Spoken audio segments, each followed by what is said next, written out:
So everyone is being a little bit shy, but I'm going to invite our panelists to come up and sit down. And I'll just spend a few minutes introducing each of them. And I have a series of questions that I'd like to pose. And being the moderator, I get the privilege of being first to go. And then I'll open up the questions to the rest of you, because I'm sure you all have interesting things to say. I'm still kind of digesting everything that went on. It was a very heavy film, and I'm still feeling the drama of the lottery at the end. That is quite something. So first of all, we have Dr. Linda Nathan. Hi, how are you? I'm well, nice to meet you. Who's the founding headmaster of Boston Arts Academy, the city's first and only school for the visual and performing arts. Under her leadership, the school has won state, national, and international recognition. Boston Arts Academy sends over 90% of its graduates, all residents of Boston, to college. Dr. Nathan was also a driving force behind the creation of the Fenway High School, recognized nationally for its innovative educational strategies and school-to-work programs. She's co-founder and board member of the Center for Collaborative Education in Boston, a nonprofit education reform organization dedicated to creating more equitable, democratic schools. She's been recognized through many awards and fellowships, including being named as a Barr Foundation Fellow for her work in social entrepreneurship and leadership in 2007. And she received the Godine Medal for service to the community by the Massachusetts College of Art and Design. And her book, The Hardest Questions Aren't on the Test, Lessons from an Innovative Urban School, is to be released this month, I believe. It's out. You It's gotta buy out. it. Go and buy Go it. to the school. Absolutely. Make it happen. So welcome, Linda. Thank you. Next to Linda is Jim Berk. He's the CEO of Participant Media, a global media company focused on entertainment, which inspires social change. And I want to talk to him a little bit more about this. Participant has released 27 films, including Good Night, Good Luck, An Inconvenient Truth, The Visitor, The Kite Runner, The Informant, Countdown to Zero, and obviously Waiting for Superman. Among Jim's many careers, in a previous life, he served as principal of Alexander Hamilton High School and was the youngest principal in the history of the Los Angeles Unified School District. Jim believes that a good story, well told, can truly make a difference in how one sees the world. So welcome, Jim. Thank you. And last, and obviously you've got a big fan entourage here from the applause, Thackston Lundy, who is a second-year master's in public policy student at the Harvard Kennedy School. He's focusing on education policy, social innovation, and city government. He began his career as an associate in Chancellor Joel Klein's correspondence office at the New York Department of Education, and obviously he was featured in our film, more prominently than you let on before. I hadn't seen it yet. Mr. Lundy spent the past summer exploring his policy interests, first addressing teacher absenteeism for the Pittsburgh Public Schools Office of Talent Management, and then designing and implementing a citywide public service and volunteerism initiative for the mayor's office in New Orleans. So, Jim, Thackston, welcome.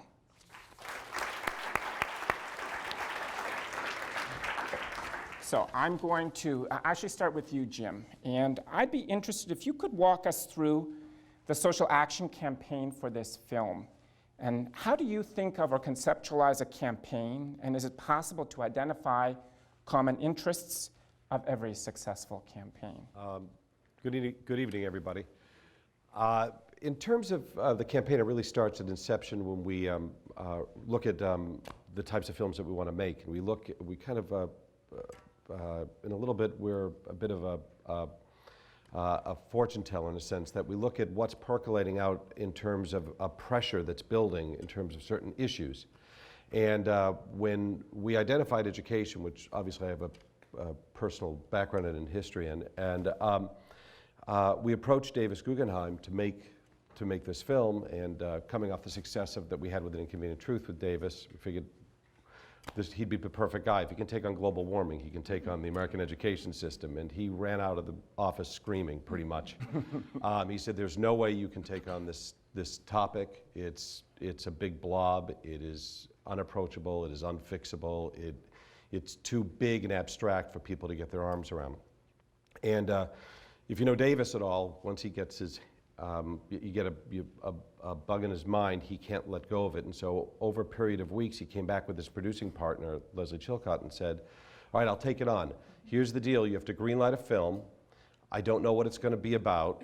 I can't tell you what the topic is. All I know is we have to let the world know about the American education system, which I need to tell you I don't really know that much about, other than the film he had made looking at 4 first-year teachers called First Year. So at the same time that Davis started to really immerse himself in the research on the issue, we started to immerse ourselves in terms of what type of coalition could we build for a film of which we have no idea what the film is. And as Davis was collecting footage and developing his ideas and concept and in getting a sense of really where the focus of the film would be, we started to coalesce a group of NGOs who are both experts in the reform movement, experts in policy, and now there's about 160 of them actually involved in the social action campaign. And we developed what we call pillars. So 4 principles that we think are the common foundations of what will be a massive national social action advocacy campaign. In this particular case, it focuses on literacy, it focuses on innovative schools, it focuses on great teachers, and it focuses on rigorous focus on standards. And then behind those are actually specific goals that are created within those goals. Drop the literacy, it's a decreased an improvement rate of 10%, or 30 schools passing Common Core standards and fully implement 30 states and fully implementing them, or additional removals of caps of innovative schools and charters and magnets and other programs that demonstrate success. And the program then becomes like a political campaign. So we actually have field operatives in 25 cities. We have a massive national presence with waitingforsuperman.com, which allows you actually get involved at a local level. You can get, through the mobile texting, which you would have seen on the end credits, you actually are able to follow what goes on based on where your phone is from. It'll give you updates of what education policy is going on in that area. You can then speak to a specific person to find out specific things you want to do. You can find out the ratings of your local schools. So every school in the nation is rated. You can find out, there's a series of letters that you can write to both governors and your representative senators that are based on Common Core standards and other educational activities coming up. We'll do probably 300 screenings across the country, including 50 state legislators. And then what you want to do is you're trying to create this moment of inspiration. And I'll finish up. And in this moment of inspiration, you want to get people to activate. And then with that activation, you're then want to transact on that activation and getting them to be emotionally connected. So the first piece is you have to become inspired. And then if you're inspired, then we want to give you the tools to become active and get involved. We're not a solution-based company. We're not partisan. We don't have, and I'm sure there'll be questions about the film being pro this or anti that. But for us, the issue is if on a Thursday night, you're talking about education across multiple schools at Harvard University, that's what we wanted. If it all week long it's on MSNBC, if the President of the United States is talking about education Monday, if people across the country are talking about this, if Oprah's running 2-hour shows on this, if Larry King spends an hour on it last night, that means education is raising up in its visibility. And we fundamentally believe that with the campaign, we have to put enough pressure on the system not to tinker with it, but actually to do some very dramatic change. So how would you then go about measuring? I'm hearing a little bit, but how do you measure that you have been successful? We'll look at every film we do. We look at specific measurable results. So we'll look at laws passed. We'll look at amount of people or activists staying engaged and involved. We'll look at all the what I call the passive measurements, which are letters written, all of the those types of things, which are less important to me. Right now, for instance, there are over 10,000 people that are debating across all of our platforms online on about 15 different topics. There's 150,000 people who've already signed up who are specifically targeting to become activists in their communities. That's the pledge meter that if you go on, you'll start to pledge.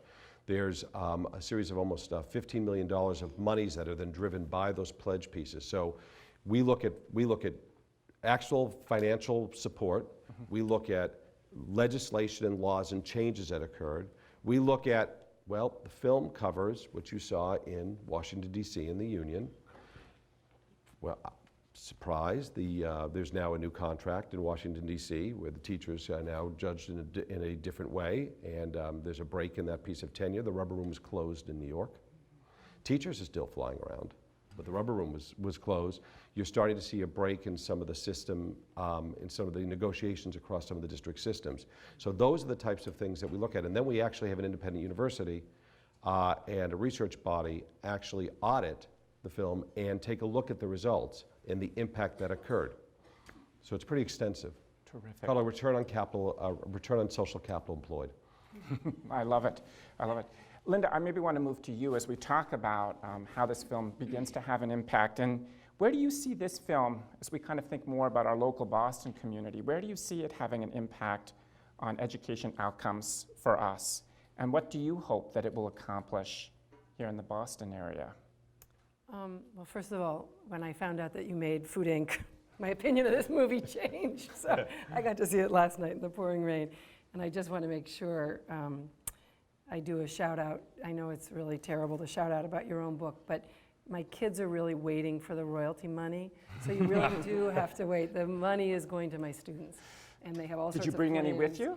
No, I couldn't, but it's in all the Shame. bookstores and it's in paperback and it's cheap and now you can go get it yourselves. So what I would say, I would add how I would want to see this movie change education is I would add to your 4 things. So I would say, I'm interested in literacy and we have huge issues in literacy in our country, but I would want to see us talking about literacy and creativity at the same time. I think we do our kids a horrible disservice, and we didn't see that in this movie either, of not making it a right for every child to have an arts education in this country. And I don't just say that because I'm the head of the Boston Arts Academy. I say that because it's a crime that every child is almost guaranteed, if you don't live in the suburbs, not to have instrumental music education. Dance is part of their curriculum, theater is part of their curriculum, visual arts. So I want there to be a public outrage, because we're never going to get, I really don't believe, having seen the Finnish schools and the amount of creativity in those schools, the amount of direct arts instruction in the Finnish schools, we're not going to get to high levels of literacy without high levels of arts. So I'm very grateful to be in a school system with a superintendent who has made arts one of her #1 priorities. And I'd like to see that discussion happening across the country. And by the way, on October... Thank you. You can applaud.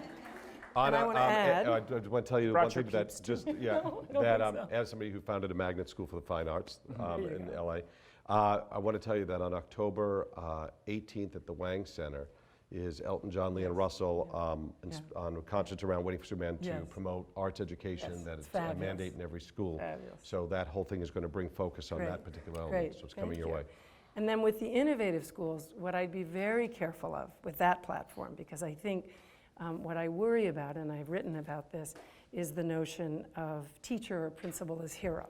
And so how many of you are in the public schools right now? Charter, whatever, public, private, whatever.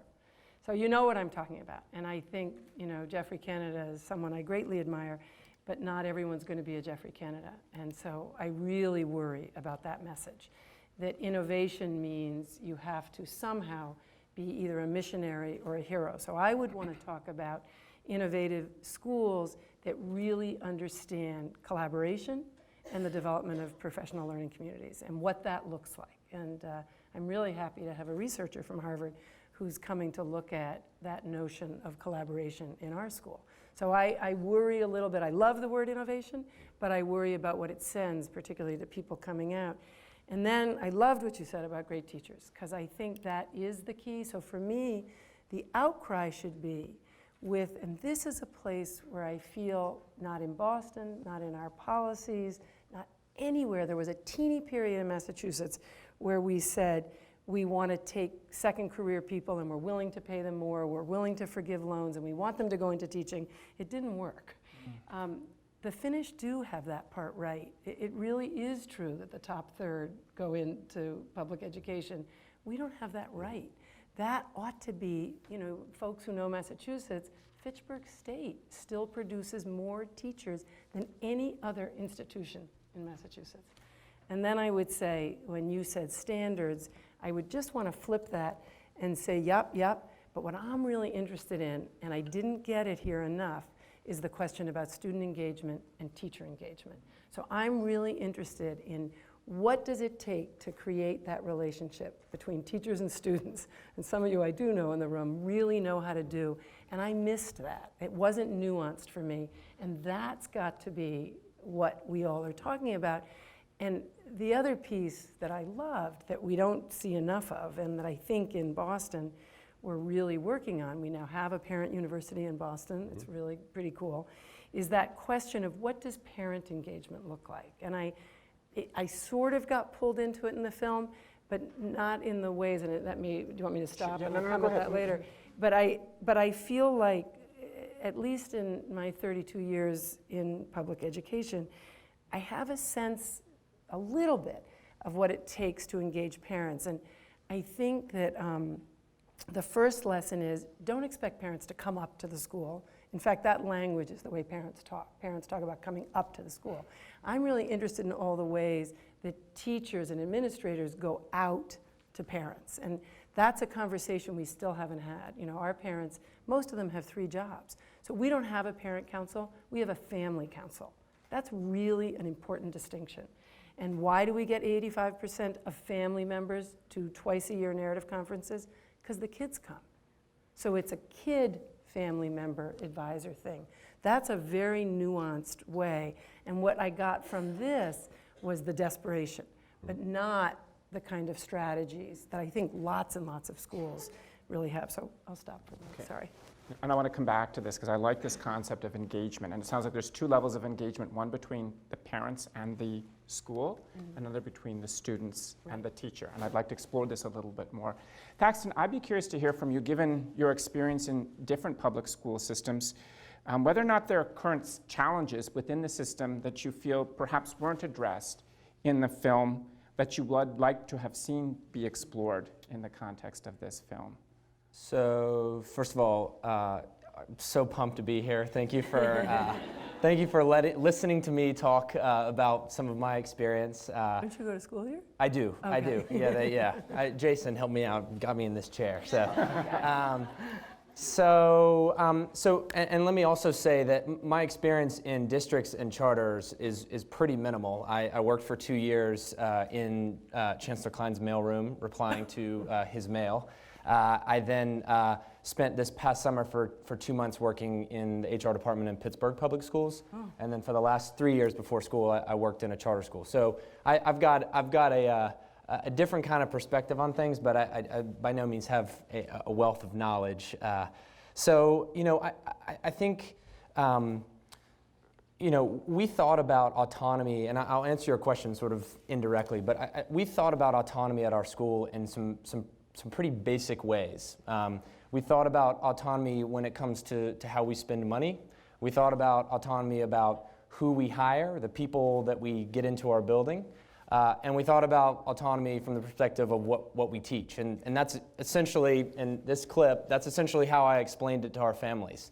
We thought about the freedom that we were given in those 3 basic columns of things. So that meant sort of providing our teachers with the materials they needed, or getting them into the conferences that they needed to go to, or finding the stuff that we needed to provide for our kids around student culture, which I'll talk about in a little bit, on the financial side. On the hiring side, it meant that someone like me could exist. So in our school, we used a dual leader model where we had a principal and we had a director of operations. And essentially, my job was to make sure that our principal was thinking about instruction, curriculum, making sure our teachers had the training they needed, and making sure that our kids were learning, they were getting the instruction they needed. Everything else, more or less, came to me. So busing and food and paying bills from Staples and doing scheduling and making sure that kids had uniforms on and making sure that lights worked or toilets worked or whatever it is. And this was the sort of, this is the very basic idea, but it's essentially, I wanted to make sure that my principal could focus on what she needed to focus on, and that was making sure that our kids were getting the education they needed, making sure our teachers had the support they needed. So that, in terms of the hiring piece, meant that we reorganized the responsibilities so that I could be there to make sure that my principal could do what she needed to do. And then on the curricular side, we wrote our curriculum that was based on state standards. Our teachers created it. We tweaked it from year to year. We were within a network of schools where we sort of shared things that were working, things that weren't. So, the sort of instructional piece was without a whole lot of requirements about what it needed to look like or not, we were able to design it from there. So all of that autonomy is completely meaningless, in my opinion, if we're not getting our kids to perform, and we're not creating a culture in our school of excellence, both instructionally for our kids, but also for our teachers. A culture where they want to be there at 6:30 in the morning, they want to be there on Saturday. We have a 3-week-long orientation in the summer, so essentially our teachers are off for a month, and many of our teachers work around the year during a summer writing academy. But sort of creating this sort of culture around autonomy that is it may not be my job, it may not be in my job description, but this is the type of work that we need to do to create a great school. So I think we thought about autonomy in those ways, and I think my limited experience in the Department of Ed at New York and also in Pittsburgh was that a lot of teachers that I spoke to and principals. I actually visited Westinghouse, which is, I don't know if anybody's familiar with Pittsburgh, but Westinghouse and Oliver are the two schools that kind of get clumped into the same category in Pittsburgh. And had the opportunity to spend an afternoon with the principal there, at Westinghouse, and the entire conversation revolved around how she was hamstrung to do things. Now, whether that's union or whether that's funding or whether that's the type of manager or leader that she is, there are a lot of different components to that. But I think I felt like it was an honor to be given the responsibility that I had in my school. And it was an honor for me to try and find families to inform them about the opportunity to come to our school. And so, it was something that I took very seriously, and something that... I can interrupt. Yeah. You talked about going out there. You're doing almost like you're recruiting kids in these neighborhoods. Right. And so can you talk to us a little bit about that recruitment, and then to play in the lottery, the drama of which I'm still kind of getting, that was very powerful.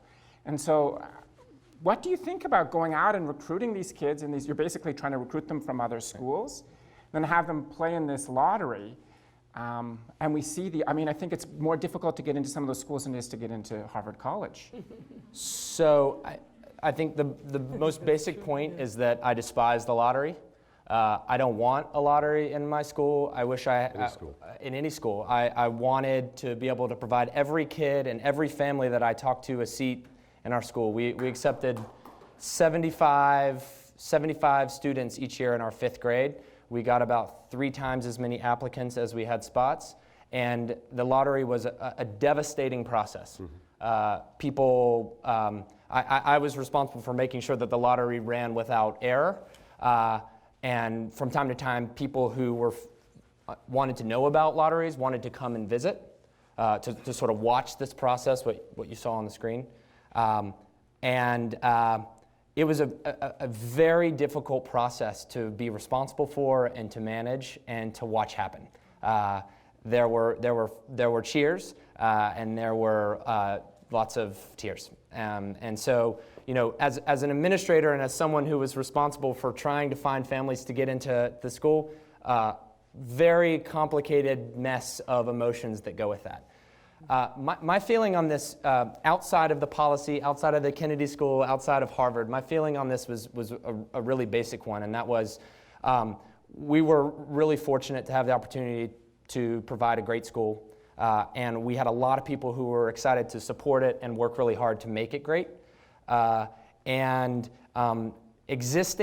existing to me seemed at the best irresponsible, at the worst unethical. And I felt like it was my responsibility to go out and talk to people about it existing. And I will tell you, the clip sort of shows me flying into nail salons and to bodegas to hand out flyers, and that was one aspect of it. But I really felt like I was spending as much time talking about what charter schools were or weren't as I was about Williamsburg Collegiate, which was the school that I worked at. So I spent a lot of time talking about how lotteries worked and whether charter schools were private and why they should pick our school over a district school, or why they wanted to pick a district school over a charter school, or what they had heard about charter schools. So, Sure, please. sorry. Go ahead. No, I'm just going. Sorry. You're on a roll. I'm just talking. No, what I was saying is, one thing that you just mentioned, which is very important, charter schools are public schools, just so we're clear on the vernacular. Charter schools are public schools. They're funded with public dollars. That's why they have these lotteries. The other piece of this that's important is this film was not made for education experts. This film is made to galvanize and inspire and emotionally connect with and create an interest in an audience who doesn't have a vested interest in their mind. Their children are gone, their children are in private school, it's not my kids, it's other people's children. If we can create a moment where people will feel a collective responsibility for all the Daisies and the Anthonys, then we have a chance of sparking a movement, because there are always amazing public programs, public traditional programs, magnet programs like yours, which I know of, but 28% of 8th graders in Boston public schools are reading at level. Yet, what do? We try really hard, and then we take 2 months off, and then we start over again and do the exact same thing. In what business can you survive in which you can do the same thing every year, fail at it, and then take a couple months off to rest, and then do the exact same thing again? And that's the fundamental structural issue, and that was, if there was any one thing, going to your first question, a point of the film, it was to say that if we talk about, shifting this and moving this and tweaking this, we're rearranging chairs on the Titanic. This problem was decades in the making. This is not about one teacher, one principal, one anything. This is about a system that is completely broken. So if some of the things that are taboo, like length of school day, measurement and accountability, length of school year, evaluation of teachers, you know this. I was 21 years old, I started teaching in South LA. 23, I was tenured for life. I was done. So, that was but it. Can I just say something about this? Because I think where the film becomes difficult for those of us who have spent our entire life here is, I don't disagree with anything you just said just now, at all. And I went into education to create the revolution. It was just as bad in 1975 as, these issues have not changed.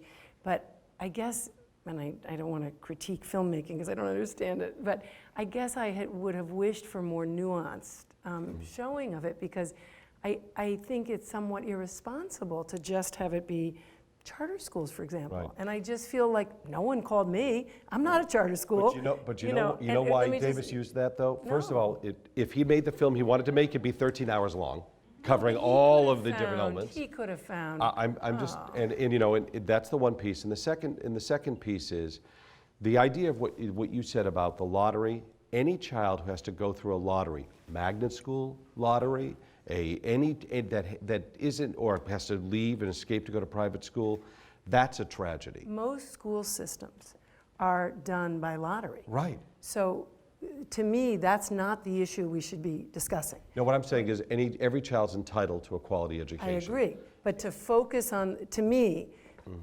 where we get focused in this film and where we get drawn in is this lottery, and that is like, I don't know, a straw man. It's like not the issue. The issue to me is what you said earlier, is how do we think about really engaging families, kids, and teachers? And again, how do you storytell that in a powerful and impact way? Yeah. And so this particular Academy Award-winning director approached this vehicle in order to, and I hear what you're saying, because you could go, I agree with you, that you I'd could like go to on. move to the issues Right. that you're raising, whether the film does it or the film doesn't.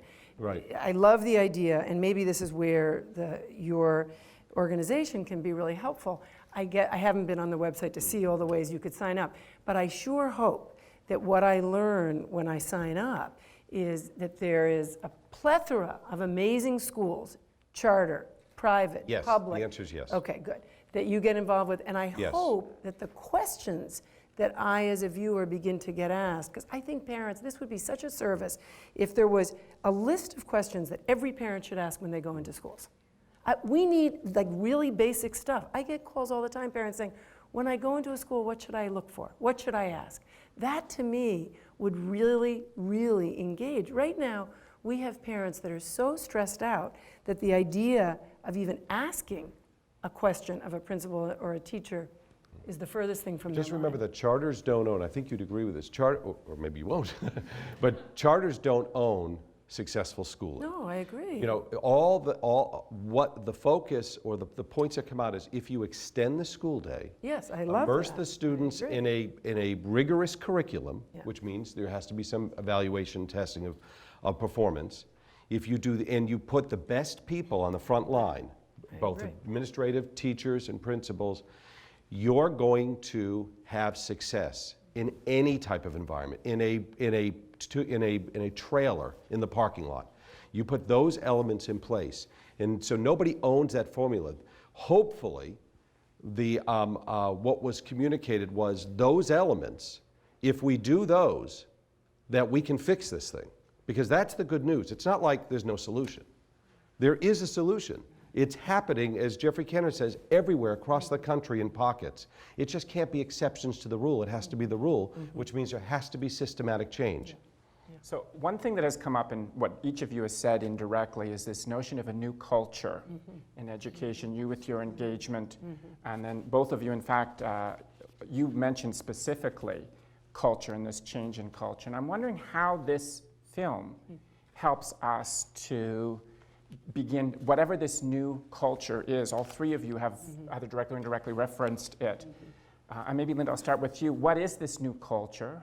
And how does this film help us to get bring there? about, because myself being an organizational scholar, cultural change does not happen Right. overnight. And Right. in particular when it's the actors, I think aren't you have changeable. to start with helping people ask questions. And so I'm not going to critique the film because I don't feel like I'm, because it didn't, for me, help me ask good questions. That's me. And your other films did. So this one didn't. So I would want to know if we could have sort of a common school agreement as a body politic. That's why I started with parents. I've done so many tours and visits of different schools, and I try to go actually with parents because I'm interested in what parents will ask. And I don't think we do a very good job helping people who are going to send their kids to school begin to make demands of those schools. And I think that unfortunately, principals and teachers are often on the defensive. And so we haven't figured out a way to say, child, family member, school personnel, we're all in it together. And so I'd love to see some more work with what would that look like? Because I agree with you, to change a culture is extremely difficult. And I love the notion that you're suggesting that perhaps this can break through all of those taboos. Because I think any of us in this room could list the 1,500 taboos. And maybe that could be what comes next. But I hate that we right away go to the union as the enemy. The union's not the enemy. The union has probably in this country done more to break taboos than this movie would have time to explain. I was a union rep. I did more as a union rep to change my school culture because of the support of my union. Well, So I don't want to polarize. as a 13-year member of the teachers union, I would tell you that I can also tell this you is the not. bad places No, of the what union. I'm saying is I don't believe that it's not about the union from a standpoint of, and it talks very specifically about why unions formed and why they were very Right. necessary.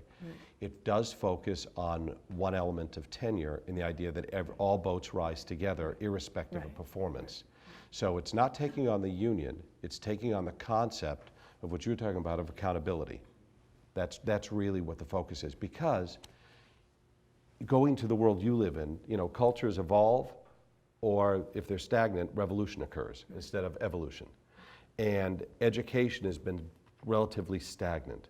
So we're at a point of revolution, which is where this buildup, this pressure point that we feel, which means that things that have historically never been allowed to be on the table, In New York, as you know, it's illegal to evaluate a teacher based on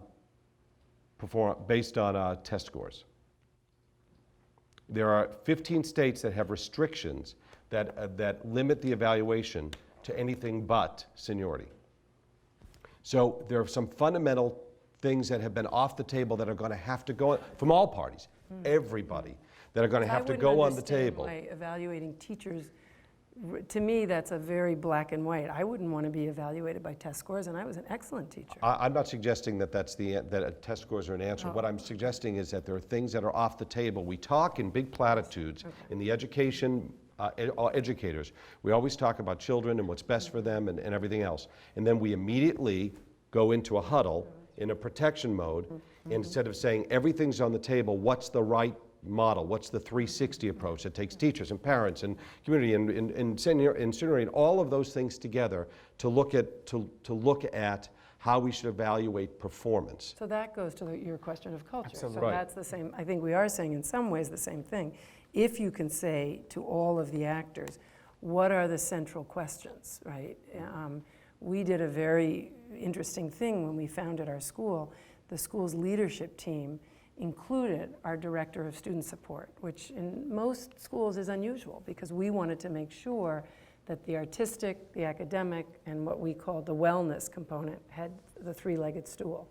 And that notion of the person who's really in charge of that at a leadership level, not under anybody, was really critical to us. That was a different way of asking the question of how do we take care of families and kids. So Thackston, sorry. We, as I think I may have mentioned, our school was part of a network called Uncommon Schools, which is a group of charter schools in New York and Newark and Boston recently. And to your point earlier about the sort of hero complex, one of the things that we spend a lot of time thinking about in our network was replication. And I don't mean replicating schools, I mean thinking about what's working in our schools and figure out how to share the things that are working. And one of the things that in my last year at the school we created was a culture tracker. And essentially we had an idea where we felt like we had hundreds of thousands of little tiny things that happened every day that we were thinking about that we thought contributed to student and teacher culture.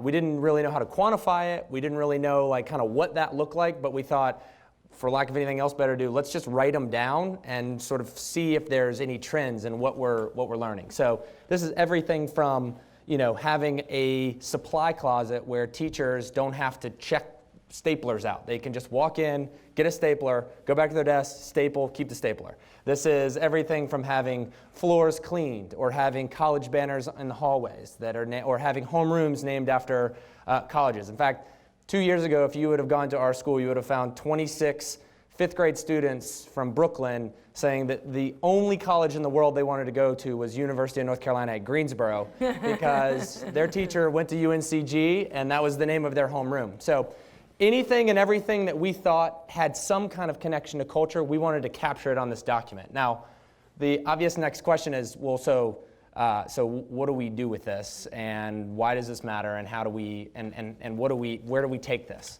For us, it was about sort of celebrating and documenting the things that we thought made our school special.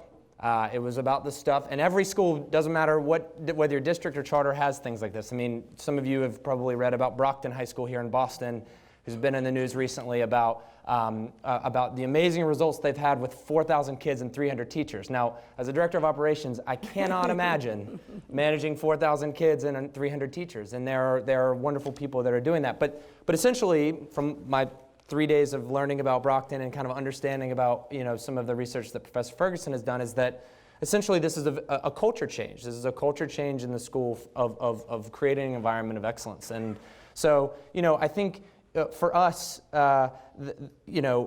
we, as on the leadership team, went back and forth on this culture idea. We thought, well, is it the interim assessments? Is it the great curriculum? Is it the unbelievable teachers? Is it the uniforms? Is it the student recruitment? Is it all of that, some combination of it? And for us, when you put that in a black box and you mix that around, and black box or not black box, whatever, you put it somewhere, you pull it out, and one of the things we think that we saw was we saw a culture explode in our school of of it's cool to be smart, it's cool to have all your assignments in, it's cool to go visit NYU, it's cool to win MAT merits, which was one of the rewards that we had in our classroom in order to be able to participate in the auction where you could buy a skateboard. There were a lot of different combinations of that, and I think, I went to an event the other day and I heard a guy from the city of Boston say that in their office they had this sign that said,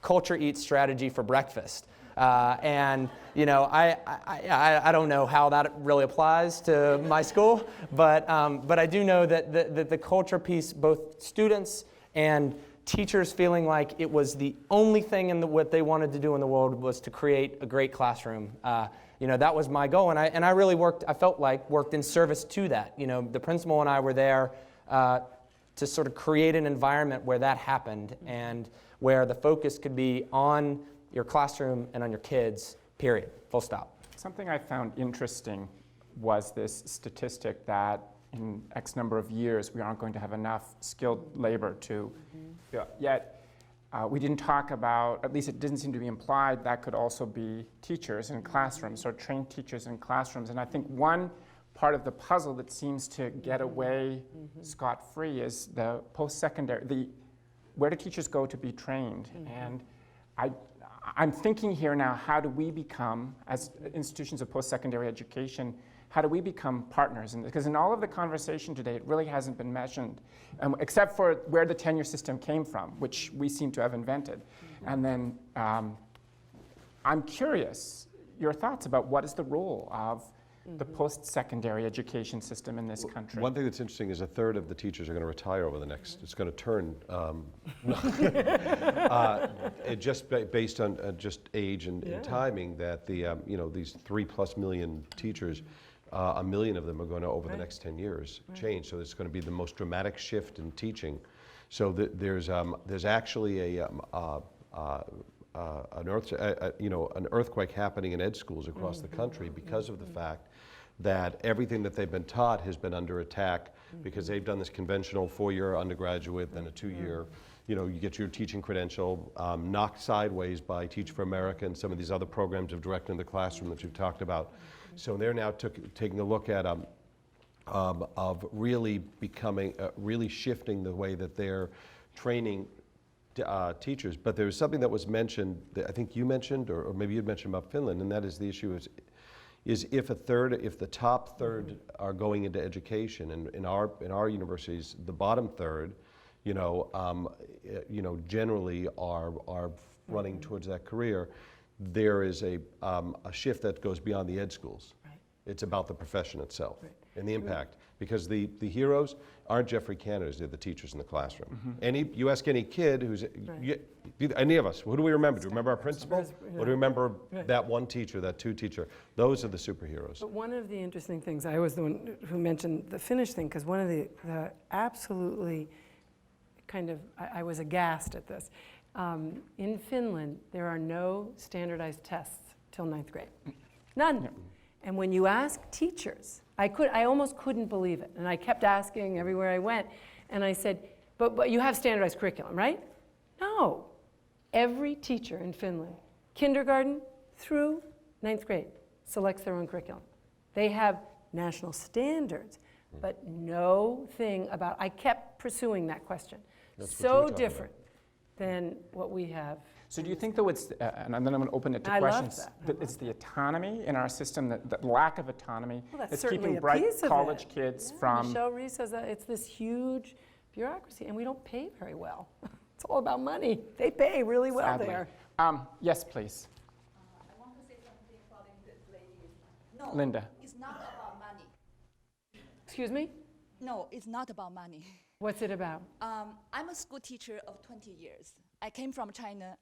I got my master's degree in China. I work for the United Nations. I work for the air transport industry. I came here to do my PhD. I've been a teacher for 20 years, and I get 6 certificates. I'm a business owner. I'm a mother of 3. And I think as an experienced teacher, as an outsider, and I think I can see something maybe an outsider see most of the game. is not about money. America is rich enough. American schools are provided with lot of materials. Other countries, including China, I grew up in the 60s and 70s and 80s. There's no way, but they produce a person like me. First of all, I agree. Are you Jim Berk? Yes. Oh, thank you. Great pleasure to meet you. I like his word. I like If you his weren't, word, what's she going to say? She wasn't happy to campaign. meet you. I like his word revolution. I like his word change in the culture, change in the attitude. And I remember I studied sociology, and we do the campaign, the sociology words. And campaigns could be a little bit taboo in China because we use a lot. But on the other hand, it does do its job to bring a change. America need a change in the attitude towards education, and need a change in math learning. Math learning is one example. Teachers, even if they are 60s, 70s, they are not good in math learning and teaching. They ruined our children. I am a teacher and going to different classrooms because of my special job of ELL, and I help the students. Most of the teachers, they don't know how to teach math, and they don't know math. And elementary school teacher, they'll say, oh, unfortunately, I'm not good at math. I'm good at reading or language arts. So to follow the movie. Do you want to ask a question of one of the panelists? No, I want to say unions need to go. Okay, thank you. Does someone else have a question? Yes. Please, over here. Can I just Sorry. say one question? After, let's have someone else have a question, and then, This is something that I want to leave. no, please, because this person here, thank you. Please, go ahead. Hi, I'm from the Ed School. A couple of things, and like Linda, I don't want to critique the film because I know you have a rhetorical purpose in there that is not to, start discussion with Ed School grads and policy wonks and things like that. It's a different idea. But I did want to point out that this seems to me to be, at best, evolutionary and in no way revolutionary. And I wish that if you were going to blow the bugle, that you had really blown the bugle and had said, well, what about informal ed that is everywhere? What about the entire community getting involved and showing examples of that? I think there are 3 or 4 pillars you could have really hit that would have said, let's think outside of the box, as a matter of fact. I mean, in Britain, for the last 5 years, they've been developing a plan whereby they were going to rebuild all of their schools. So they brought in all their stakeholders to talk about what would a learning environment look like, not a school, by the way. And kids were fundamental in that discussion. As was technology, of course, and I'm a technologist, so that's a good thing. But we don't even talk about the environment that they walk into every day. And while we had kids, we saw it was really sad to see them not get in the lottery, but we never talked about what would engage them. Because in the end, all of this is fine, but it's student engagement. And it's not student engagement with teachers, and it's not teachers' engagement with parents. It's student engagement with their learning. You get that, and you win the game. So I just wanted to say, and my question, I guess, to you would be, Yes. If you, and I'm assuming that your sort of social campaign afterwards will include some of these kinds of things where, this is a catalyst to start the discussion, but by no means is it the end of the discussion. So I'm assuming that's available. But if you could pick one thing that would be absolutely revolutionary, What would it be? what would you choose it to be? Great question. Right, and the first part of your comments, there are so many amazing things that are happening. There are so many grand, dramatic things that are happening. Let's remember, begin with the end in mind. A filmmaker makes a film and they set out to create something that people will emotionally connect with. So they have a finite amount of minutes in which to tell a story and capacity of people to absorb. So now you have to try to explain something as complex as the entire American education system, which, by the way, could be a 13-hour miniseries, and you'd only still touch 10% of it. And so you have to basically give people a basic understanding, because what happens is if you overload them, what they end up going away with is, I can't even figure this out. You know what? I'm just going to go have a beer because it's, there's nothing you can do, and I'll lock my doors. And so we had to bridge that gap between this despair and hope and denial. And so what Davis set out to do was to try to use it's a vignette. That entire movie is just a vignette. It's one set of stories wrapped around some basic headlines about some of the most basic things. For me, as a former educator, and from doing, I don't know, about 100 of these so far, and being invested in this now for years, I can tell you from my perspective, as only one person's opinion, the singular thing that has to change is one of accountability. There is no accountability and I'm not pointing at teachers now, I'm pointing at the system. Right. A charter school doesn't perform, they close it. They shut it down. All right, that's happened in LA. They just shut down 4 of them a week ago. They run out of money because they don't spend it right.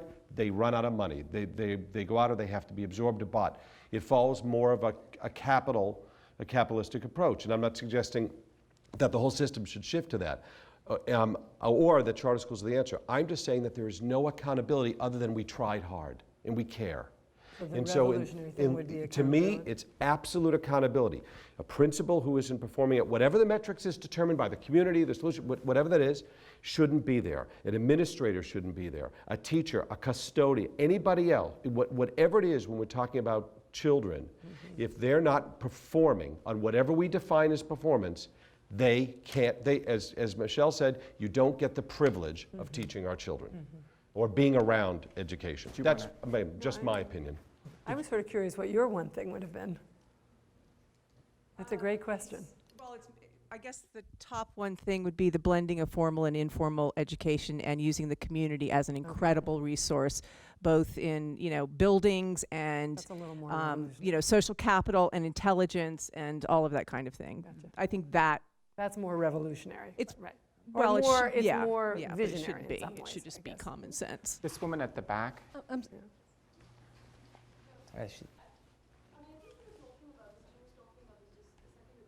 Film as a tool for social action. And filmmaking, and particularly the documentary film format, it's a fairly political process as well, because within the trade-offs of what stays in the film, what data we cite, there are issues around that vis-a-vis the film, which has a fairly emotive pitch. I mean, this particular film, since we're talking about these children and their stories. I was wondering if you could reflect on your experience producing these movies and just being involved in the documentary film format, about the trade-offs that are involved between how nuanced can we get, because everyone's going to constantly criticize the film for not depicting reality or arguing for a more nuanced solution, vis-a-vis the film actually being more accessible and emotionally coherent for a person who doesn't know that much about the American education system. For instance, I'm from India and I didn't know that much about American public schools, and this was an introduction to me, and it's a fairly emotional introduction. But then I'm wondering, listening to everyone else here, there are trade-offs involved because you choose to cite certain data, interview certain people, and how do you make those decisions? And it's a complicated In this process. particular film, Davis actually created 2 films. He created a film about the system, the charge, the adults, and then he followed these students. By the way, he followed the students. He had no idea whether they'll get in or not. Yeah. He had no idea. It might have been an entirely different film. That's just how it turned out. It could have been, and so as a storyteller, he has to build. Now, as a documentarian, to your point, they operate to a higher standard, self-imposed by the community, where they look at themselves as the fifth estate. Documentarians actually look at themselves as truth tellers. Whether they have a bias that comes out in their filmmaking, and obviously there's no way you can not. You always end up with some sort of bias or view of things. For Davis, what he wanted to do in this particular film, We Did in Food Inc. or The Cove or any of these, is you try to find a story to tell. You need an actual emotional story. You've got to, think of it this way. If they showed you a picture of an operation, for the average person, they couldn't watch the blood and gore, or a slaughter of a cow, let's say. They couldn't watch that. So then what happens is you start to, what does a storyteller do? They have you turn that cow into something that's humane, into having human emotions and feelings, so you have an emotional connection. And then they try to evoke some sort of pain or something so that you have some compassion for it. But then they won't cross the line and show you the guts being ripped out or these types of things. Why? Because then the audience they shut off. They say this is too much. Well, in a documentary like this, Davis's sensitivity was about amount of information, because he knew that people could get overwhelmed. Remember, the average audience member doesn't really understand about they only know about their school. They're experts at their school and their children. Most are very much an expert at that, but nothing beyond that. So that was the one piece of it, that how much information can you give to make the point, to get them interested, engaged, and recognizing that education is important and I better own it. Because if I don't own it, that's going to affect me, even if my kids are fine. So that was why he put himself on the line. He told his story as a filmmaker. That's why he, right up front, said, my kids don't go to public school. And I'm one of the ones who have, who are talking out of both sides of my mouth. And so he put himself out there. So that's the storytelling piece of it. And then the other is you just can't push an audience beyond their comfort level. If you go to a horror movie, you're ready for horror. If you're going to a light comedy, you don't want horror. And so for this point in a document, that's why you saw the use of music, and you go to the pop things, and and the song from Green Day, American Idiot, and those scenes, and the Simpson piece, and what are those? They're meant to break up and keep the pace, because if this was just watching Anthony for 2.5 hours, or watching Daisy, after 15 minutes or 20 minutes, you'd be so upset because you've connected with her, you basically would excuse yourself to the restroom and not come back. And so it's really trying to create all of this method in which I can impart information and also have you emotionally connected, because that's not the answer. A film is not the answer. A film is only designed, Philadelphia, Grapes of Wrath. We could go through films that matter, films that make a difference. They're meant to spark an awareness and an interest, and then all the social actions just meant to give you a menu of things. So if you go to waitingforsuperman.com/action, you'll see a menu of things that have nothing to do with what's in the film. They're about all these organizations, people working, different platforms, and the idea is because maybe now you're interested. So that's what's happening. So after Oprah, 500,000 people went to the website in one day. They didn't have to. It wasn't sign up for a free vacuum. It was they went because there was an interest that occurred. I need to find out more, and that's what we have to do. And then it's up to the NGOs and the policy and the reformers, because if that film says to 10,000 people, I want to be a teacher, it's the ed school's responsibility to transact on that. If that school sends more people to teach, the film sends more people to teach America. But also the intangible is, and we can't measure this, so we don't count this on our own checklist of return on social capital employed. I don't know if anybody who saw this film today will vote differently the next time there's a bond measure for facilities, or a particular politician who talks on their reform piece. You might know a little bit more, and you might shift your thinking a little bit to say, you know what, that was bull, or I agree with that. All of that is that collective knowledge that starts to come out of having an emotional experience.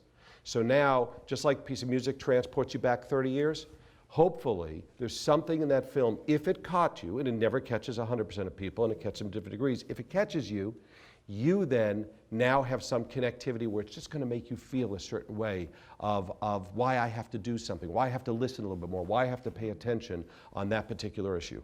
So that was really the purpose of David. Time for Davis's mouth. one last question. This gentleman here in the blue shirt.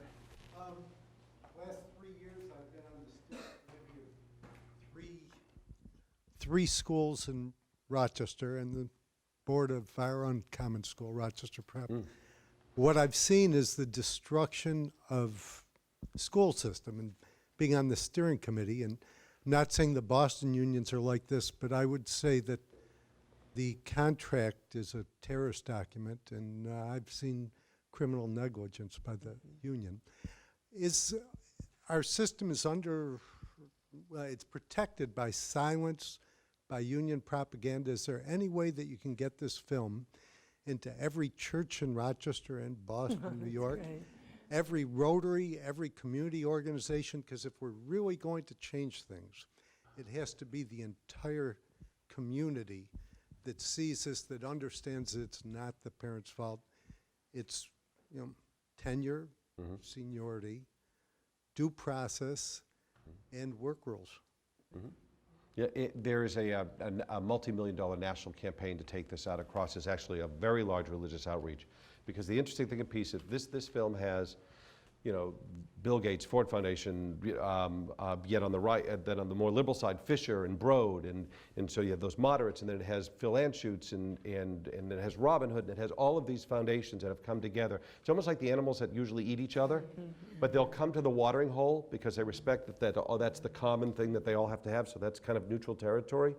Well, that's what the idea of the film is. So we've got this group of 160 NGOs and this outreach. This film will play at every state legislature. We will trot out a celebrity. We will, you'll get 50% of the state legislation and the State Board of Education, and we'll do it sometime over the next 12 months at a time when there's key legislation coming up at the legislative level. Again, we're not controlling the legislation. We're not suggesting. We have nothing to do with that. We're not policymakers. But we want to use the film as a transactional moment to try to give a push. The other piece of this is, and this is what, like for instance, this film, we're bringing in 50,000 people in the targeted communities in New York and in Chicago just from funders who've come forward. The idea of bringing not to, again, the people in this room, but to the actual people who only have one choice, their local school or a lottery, because they can't opt for private school, move, or spend extra money, and so for them, we want them to rise up in a sense of saying, look, you must fix my local public school. Again, that's the key. How it's done has been done in a myriad of ways. And by the way, there are union contracts that are becoming more progressive. You're seeing them in Denver, you're seeing them in different cities, and there's going to be all this turn of contracts. And so if now we're opening up to talk about things we never talked about before, accountability for administrations, change in control, that, to me, I will tell you, the statistic that still knocks me in the gut, which I did not know until I actually saw it in the transcript, and then we, obviously everything is checked heavily in the research piece, is that if you take that 6 to 10% of those lowest performing teachers out of the classroom, what happens? The amount, we're not talking about 30 and 40% of the teachers and double the amount of money per student. We're talking about shifting just the personnel in that classroom, because they are the most powerful people in all of education, teachers. Look what happens, where we go from where we were to where we would be. That's amazing. And you can do that in single-digit years, not decades. And you can have a transformational shift in the system. And it's not picking on teachers, actually rewarding them, because you know this. You know who hates bad teachers more than anybody, more than parents, kids? Teachers. Because when that teacher screwed up in 8th grade, I have to try to fix it in 9th grade. And so as a high school principal of 2,600 kids, and having a fine arts magnet in the school, I can tell you that it was the teachers who were the most adamant about fixing those things. And so now, am I anti-union? Personally, no. Do I believe contracts should exist? Absolutely. Do I believe in the concept of job security, for performance and things? Absolutely. Should everybody be treated the same? Not in this country. Not in a society that wants to be the best in the world, and the most powerful country in the world. No, I agree with you. I agree. Really quickly, that your point about when you try to change a system and your system thinking, if you could figure out, maybe it's not the 3 revolutions, maybe it's the 3 levers that you change, right? And those are the 3 that get you 75% of the way, right? And that would be one of them, because that is an astounding statistic. And by the way, just so you know, in the last week alone, to Randy Weingarten's credit, and I say this absolutely to her credit, she has been at every major panel, sitting there debating across from Michelle Rhee, from Jeffrey Canada, and this is happening all across the country. Union reps are coming out and debating this I'm talking about hundreds of places. There are hundreds of Facebook groups forming. There are these communication chat rooms, these Take Back My Community, all of these things starting to happen. So if the timing's right, we might actually get some real revolutionary change in the American education system. Linda, Jin, and Thackston, thank you very much. Thank you. I agree.